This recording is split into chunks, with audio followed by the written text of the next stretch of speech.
Hey guys, my name's Crystal Kenny, and I'm in love with creating. All things artistic and imagination involved.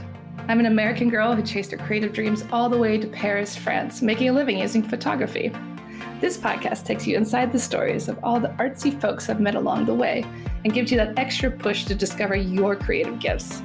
The desire to create is deeply inside each and every one of us, and I give you the tools and inspiration to find a new way of living a more creative life. This is La Vie Creative, the podcast.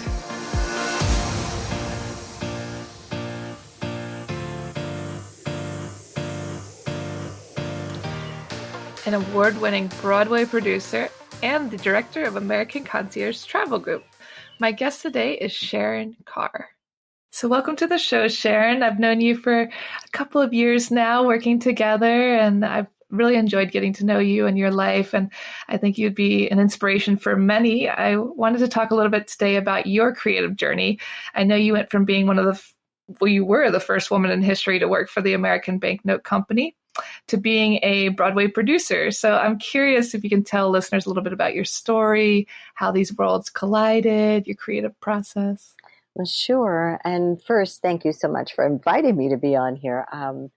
It's always wonderful to have these opportunities to talk. It's just so strange. I'm not really used to this attention, but not at this point in my life, but it's great. Thank you.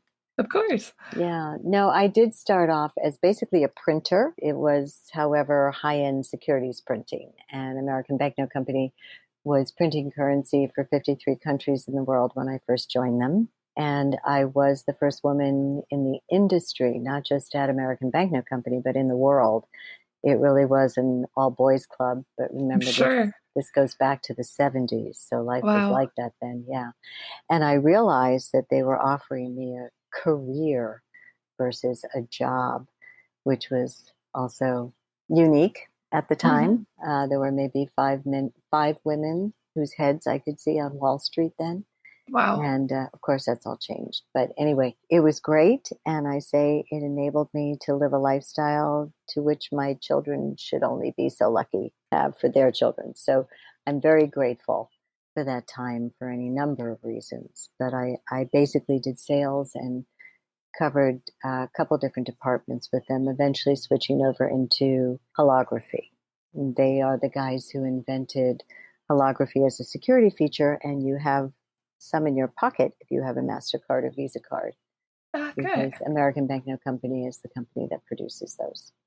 Okay. And how did you go from that to being a Broadway producer, award-winning Broadway producer? Well, it was really two things. My father was a working actor. He did very well in the business, not famous, but working a lot and all the time. That's all he did. So I grew up with a love of theater. He started taking me to theater from the time I could stop crying in a theater.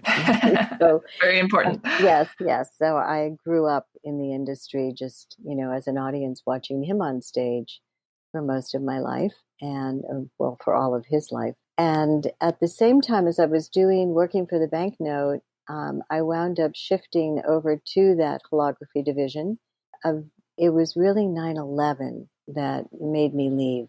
About 10 years earlier, I left the left the corporate world, part of banknote, being an employee of a specific banknote company, and ventured out into my own and started my own business and helped develop this industry that we called the product authentication industry. So it was basically selling these products that we invented for government and high-end security documents to industry. And I did that until 9/11. Wow. Living in New York, Lower Manhattan, I was an eyewitness to 9/11, and that kind of changed my life and sent it on a different path.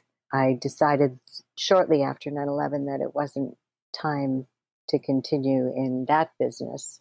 I didn't want to, first of all. It wasn't that important to me. It was fun. I've always enjoyed everything that I do, and I loved it, but it just wasn't as important as what was going on in the world at that time. And I also knew that since we had already established a link between counterfeit goods and terrorism, that it was only a matter of time before the new Homeland Security that was invented then Hmm. would start to move into our sphere. Yeah. And we really weren't big enough to compete with them or to fit into that world. So it was just a matter of time. So it was time for me to change. I didn't know what I wanted to do. I decided to try my hand at three different businesses that I was always curious about. So I kind of jobbed myself out to public relations, marketing, and then I worked for a nonprofit women's organization. Hmm. And I was able to keep my salary up by doing that. My income stayed the same, but I just tested these part time, just wanted to see what they were all about. And then a friend came to dinner with, brought his girlfriend at the time, and she was a Broadway producer. She was just getting into it. And over dinner, he said, Sharon wants to be a Broadway producer. And I looked at him like, what? I mean, he just knew that I loved theater. She said, oh, that's great. Her name is Jamie DeRoy, by the way. I'm happy to mention her out loud because she's a wonderful person. And Jamie said, I'm always looking for someone to go to theater with. So I thought, great. I mean, she goes to readings all the time, which is kind of the process. You go to readings, you see something you love, you sign on, and you help raise money for it and get involved in the marketing and advertising, et cetera, which is basically what being a producer is all about. But I had no idea at the time. I only knew about the business through my father's activities. So I had no idea what a producer really did. But anyway, she wound up taking me along. And I have to say, the first reading she took me to was a crazy musical, a new musical that was being written from the play Rhinoceros, the absurd play. And it Hmm. was starring Eartha Kitt. So I'm in a room the size of a shoebox. I mean, it's just a little rehearsal room. And there's Eartha Kitt performing in front of me. And I thought, I think I'm gonna like it here. It was just, wow, this is fun.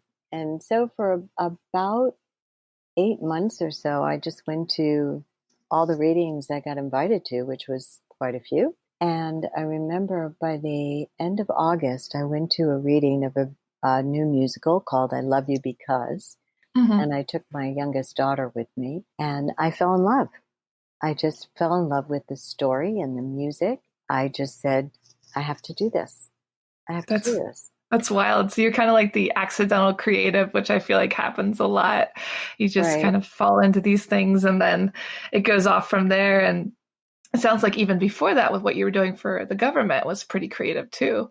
I'm curious because you spend half your time in New York City, and I would say half your time in Paris. You're there all the time. I'm curious how Paris has influenced your work today, your creativity.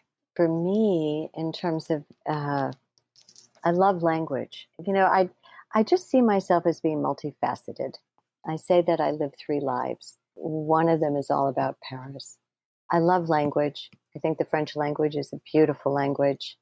It's not one that I speak fluently. I'm actually bilingual in German and English because I was an exchange student there when I was 17. But I've studied French all my life in high school and in college, and I can get by in French. Now, of course, my French is much better now that I've spent so much time there. But I love the language, and I'm also a visual person.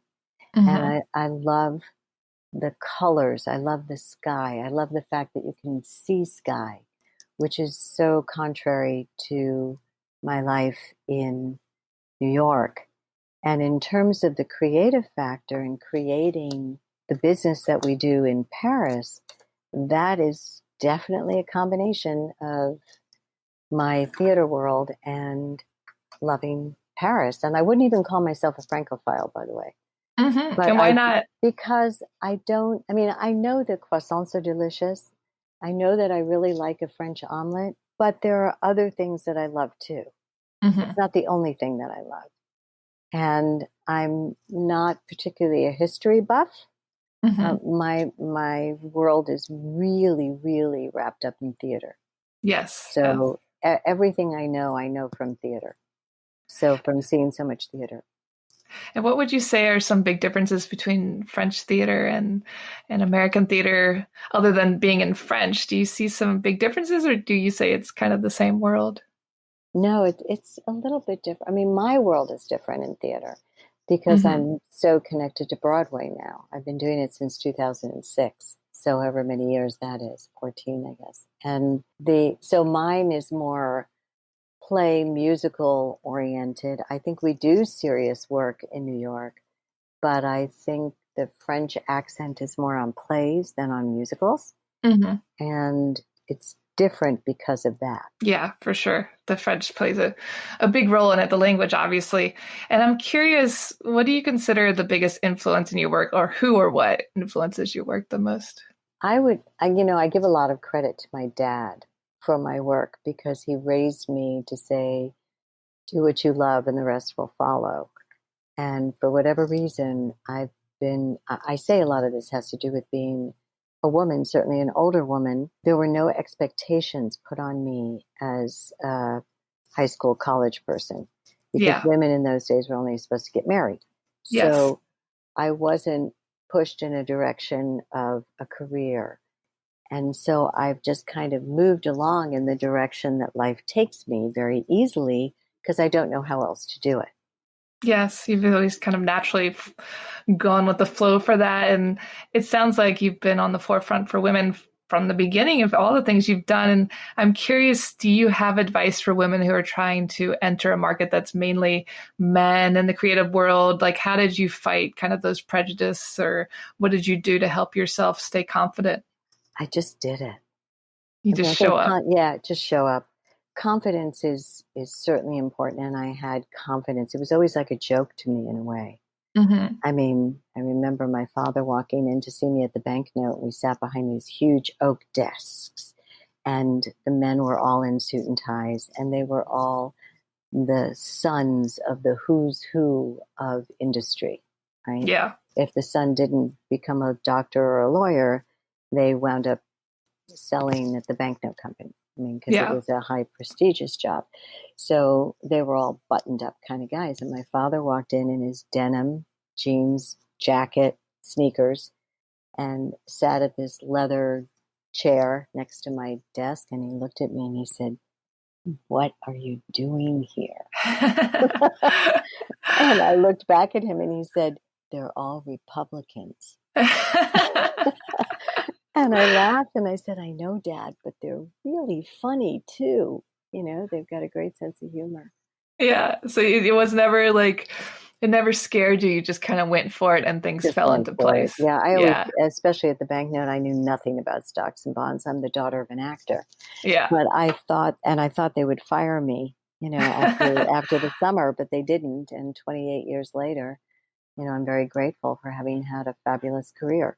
Hmm. Yeah. So basically, show up. I feel like that has been a Show up. pattern with many of the people I've spoken to. They just say, you show up, even if you don't feel ready, just do it. Do it, and you'd be surprised if you're open, keep an open mind, Hmm. and don't try to tell them how to do it. Just watch, observe, give yourself time to understand the language of Yeah. whatever it is you're walking into. There's unique vocabulary in every industry, Hmm. and you need to learn that. And then with time, you'll become an expert. Yeah. Then, yeah, you just kind of, would you say you kind of fake it until you make it in a way? It's not faking it. I think you should be honest Yeah. at all times, but just be who you are. Don't try to Yes. be who they are. Be who you are. And putting your slant on it will probably work. I think that's great advice. And I'm curious, for when things aren't quite going your way or you feel that you have a creative block, what do you do? Like, how do you get the creative juices flowing? What gets you going? I get inside myself. I walk. I used to sit in a Starbucks and just write. And Yeah. I just start to think, I dream. I And listen to music. Something will come to me. so you just kind of relax and just kind of focus on what's going on in your brain and let things kind of come naturally. Yeah, I also wrote for an online women's magazine for 2 years. Hmm. And it was about five of us women who were in our 50s and starting over again. And I saw the humor in that. And Yeah. that really helped me a great deal. But that writing exercise was wonderful. So kind And of crossing mediums and yeah, also being in a group of like-minded women. yes, yes. Yeah. Yeah. Yeah, I think that's great advice. And who's the most creative person that you've ever known? That's a great question. That's a really great question. I'd have to say the most creative, my dad. Well, actually, I take that back because I Sorry, take Dad. that back. Sorry, Dad. Right. No, because creative is different than talented. So I know a lot of talented people, but Hmm. creative is something else. I'd have to say that it's an artist I know who lives in the middle of the desert. His name is Mayer, and he carves stories out of wood. So he sees what's hidden in the block of wood and unveils it. Oh, I'm in wow. I'm in awe of that. Yeah.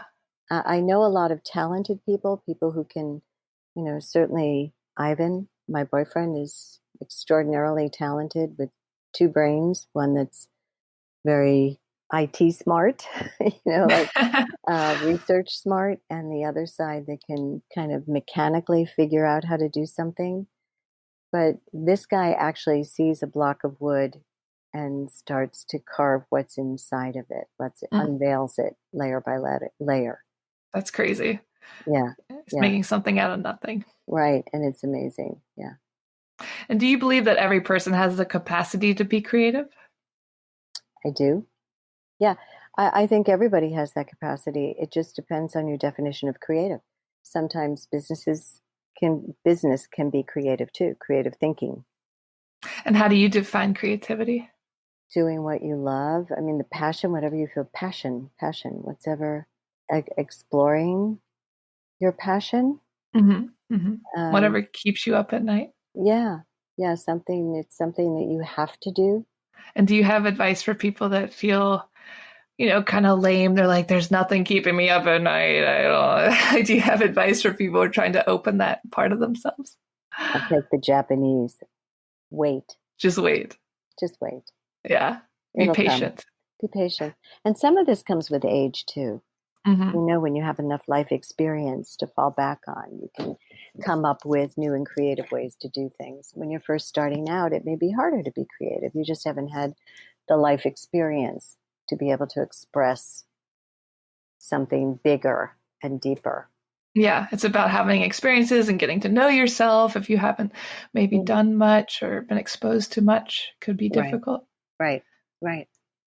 And what are some of the resources that helped you the most? Were there books? Obviously, theater hugely impacted you. What were some things that helped you? There wasn't really anything specific because, again, in my day, we weren't trained to do that. It was really just my own life experiences that pushed me in one way or the other and freed me. I'm probably getting to know myself, freed me to be who I am now. All roads lead to here, and I really like who I am now.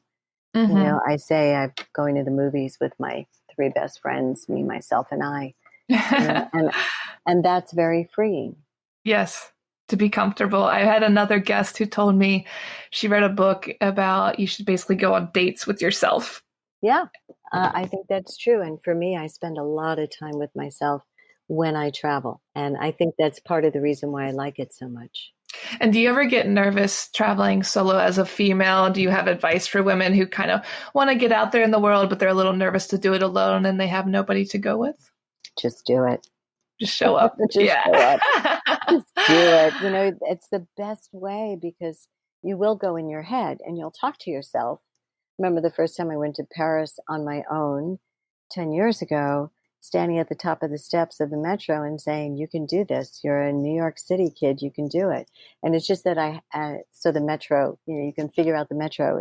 And it was me by myself. I was 60 years old and I didn't know exactly, how was this going to be? It was Yeah. strange.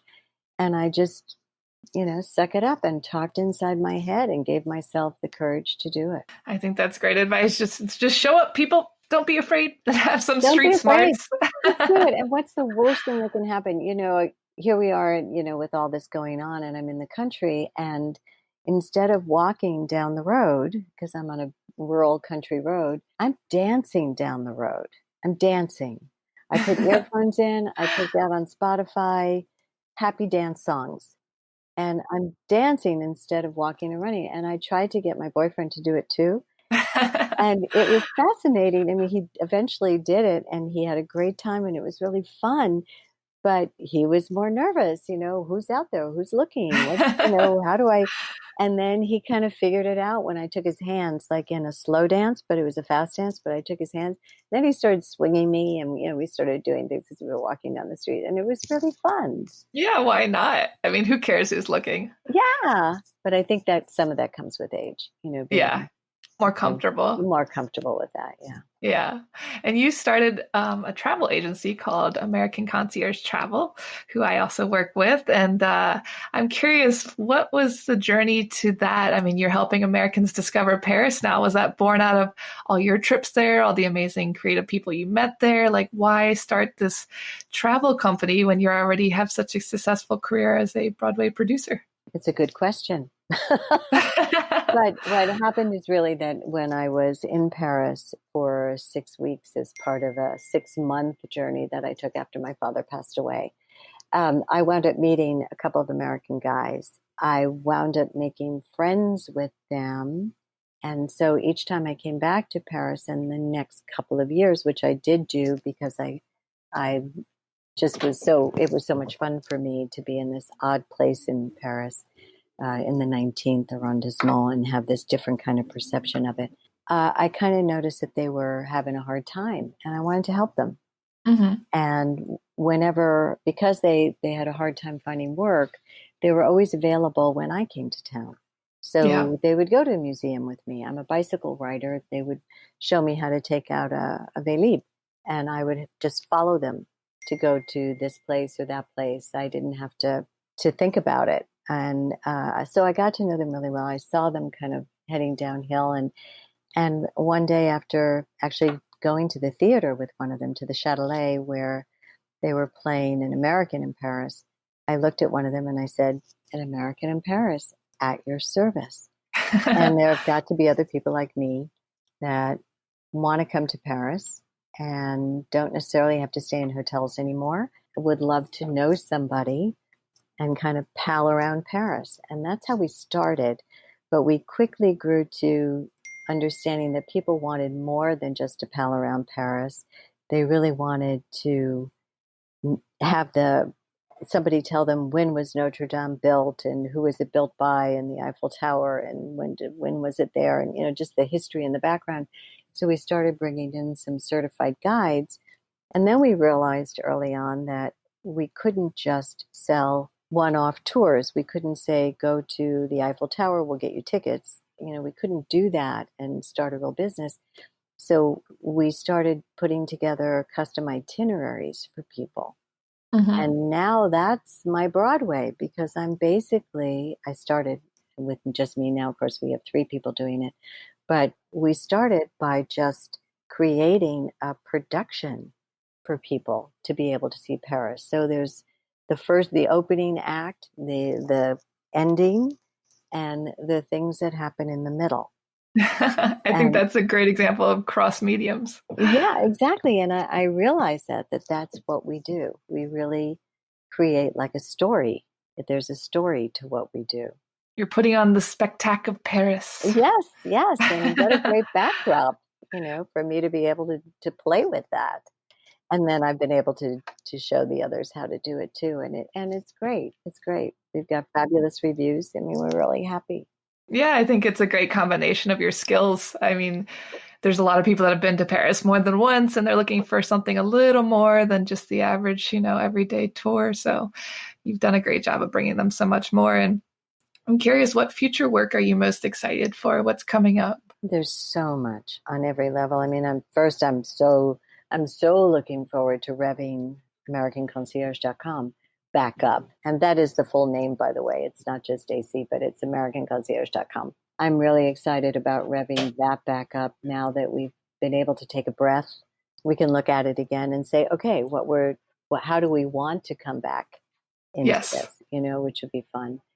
And then for Broadway, I've got this fabulous show that's also a combination of both. It's called Marie. We don't know what else will be in the name. At the moment, it's Marie Dancing Still. Mm-hmm. And it's about Degas. and his muse for the sculpture of the Little Dancer. Oh, how beautiful. Yeah, and it's got great credentials. It stars Tyler Peck, who is one of our stars of the New York City Ballet, and Terrence Mann, who originated the role of Rum Tum Tiger in Cats, and Javert in Les Mis, and the Beast in Beauty and the Beast. He's a beloved Broadway baby. It's directed by Susan Stroman, who is also a brilliant director who directed The Producers and Contact and Bullets Over Broadway and other wonderful shows. And it's written by Lynn Ahrens and Steve Flattery, who are also brilliant. And they did Anastasia, Rocky, Once on This Island, Ragtime, which is one of my all-time favorite musicals.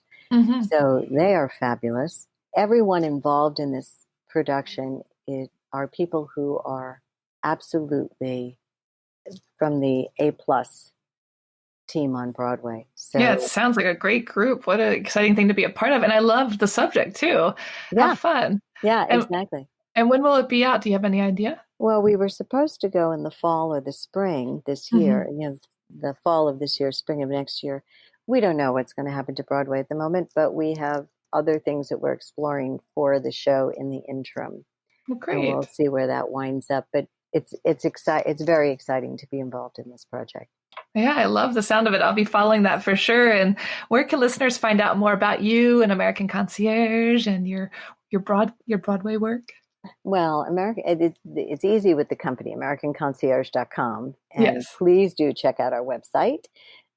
It's wonderful. And our reviews on TripAdvisor, we've got wonderful ones. So it's great. We even have reviews from having to hibernate the business. We've got great reviews, which is really funny and fun. And then in terms of my Broadway stuff, you can certainly Google me, Sharon.a.Carr, or just Sharon Carr. I think I'm under both, and you can see stuff that I've done. And on YouTube, you can find excerpts from Marie Dancing Still. We did a production in Seattle last year to rave reviews, which was also wonderful.